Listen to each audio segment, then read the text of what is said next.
No takže byť a či nebyť. No povedz, ale ešte predtým, než odpovieš, sám seba sa spýtaj.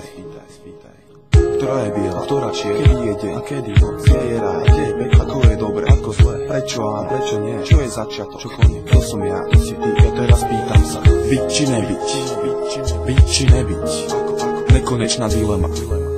Presne tá, ktorá je tu odjak živá, prežíva aj naďalej v nás nájsť dôkaz. Zaraz za čas objaví hlas, ktorý zahalí ťa otázkou. A to je sieť, z ktorej cesty späť nie. Ty preto odpovedáš a podľa odpovede dostávaš karty a hráš. Smer si vyberáš, pričom priama a široká je cesta, končiaca peklom a úzka a kľúkatá je tá, ktorá smeruje za svetlom. No a keďže ani minca nepadá na hranu, preto aj ty musí zvoliť svoju stranu, len tebou vytvorenú a tiež tebou zastávanú. Pretože každý z nás sám si je tu súdu zdrojcom, života horcom a myšlienok vládcom.